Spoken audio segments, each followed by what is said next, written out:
ಸವಾಲು ಇರ್ಬೋದು. ಇಬ್ರು ಕೂಡ ಈಗಲೂ ಕೂಡ ಪಕ್ಷದ ವಿರುದ್ಧವಾಗಿ ಮಾತಾಡ್ತಾ ಇದ್ದಾರೆ. ನೋಟಿಸ್ ಕೂಡ ಅಷ್ಟೊಂದು ತಲೆ ಕೆಡಿಸ್ಬೇಕಾಗ್ತಾ ಇಲ್ಲ. ಅವರು ಉಚ್ಚಾಟನೆ ಆಗ್ತಾರೆ ಅಥವಾ ಅವ್ರಿಗೆ ಏನಾದ್ರು ತಿಳ್ಕೊಳ್ಳೋಕೆ ಸಾಧ್ಯತೆ ಇದೆಯಾ ಸರ್? ಹೇಗಿತ್ತಾ ನೆಕ್ಸ್ಟ್ ವೀಕೆಟ್ ಅವ್ರವೇ. ಅಲ್ಲ, ಯಾಕೆ ಹೈಕಮಾಂಡ್ ಯಾಕೆ ಟೆಸ್ಟ್ ಆಡ್ತಾ ಇದೆ ಅಂತ 2020 ಇದ್ರೆ ಎಲ್ಲರೂ ನೀವು ಟೆಸ್ಟ್ ಅಲ್ಲಿ ಇದೀರಿ ಇನ್ನೂ ಈಗ ಟೆಸ್ಟ್ ಬಿಟ್ಟು ಈಗ ಒನ್ ಡೇ ಮ್ಯಾಚಿಗೆ ಬಂದವ್ರೆ. ನೆಕ್ಸ್ಟ್ 2020 ಬರ್ತಾರೆ. ಕಾಂಗ್ರೆಸ್ ಒಂದು ಟ್ವೀಟ್ ಮಾಡಿದೆ, ಆಜಿ ಈಜಿ ಮಾತುಗಳನ್ನ ಕೇಳಿ ಯತ್ನಾಳ್ ತಮ್ಮ ಭವಿಷ್ಯವನ್ನ ಹಾಳು ಮಾಡ್ಕೊಂಡು, ಹಿಂದೆನೂ ಕೂಡ ಎಷ್ಟೋ ಜನ ಯಡಿಯೂರಪ್ಪ ಅವರ ಬಗ್ಗೆ ಮಾತನಾಡಿ ಅದೇ ರೀತಿ ಆಜಿ ಮಾತು ಕೇಳಿ ಅವ್ರ ಭವಿಷ್ಯ ಹಾಳು ಮಾಡ್ಕೊಂಡು, ಯತ್ನಾಳ್ ಕೂಡ ಅದೇ ತರ ಭವಿಷ್ಯ ಹಾಳು ಮಾಡ್ಕೊಂಡಿದ್ದಾರೆ ಅಂತ ಕಾಂಗ್ರೆಸ್ ವ್ಯಂಗ್ಯವಾಗಿ ಟ್ವೀಟ್ ಮಾಡಿದೆ.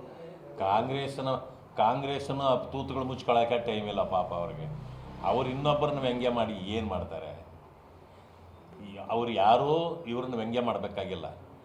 ಒಂದು ಪಕ್ಷದ ಇಡೀ ರಾಜ್ಯದಲ್ಲಿ ಒಂದು ಕೆಟ್ಟ ಒಂದು ಪರಂಪರೆ ಇತ್ತು. ಏನೋ ಒಂದು ಅಡ್ಜಸ್ಟ್ಮೆಂಟ್ ಪೊಲಿಟಿಕ್ಸ್ ಇದು ಕೇಳಿ ನಮಗೂ ಸಾಕಾಗಿತ್ತು. ಕೇಂದ್ರ ಈಗ ಅಡ್ಜಸ್ಟ್ಮೆಂಟ್ ಪೊಲಿಟಿಕ್ಸ್ಗೆ ಕತ್ತರಿ ಆಗ್ತಾ ಇದೆ ಅಷ್ಟೇ. ನೆಕ್ಸ್ಟ್ ವಿಕೆಟ್ ಅವ್ರು ಇಬ್ರು ಆಗ್ತಾರೆ ಸರ್. ಹಾಂ, ನೆಕ್ಸ್ಟ್ ವಿಕೆಟ್ ಆಗತ್ತೆ, ಆಗ್ತಾರೆ.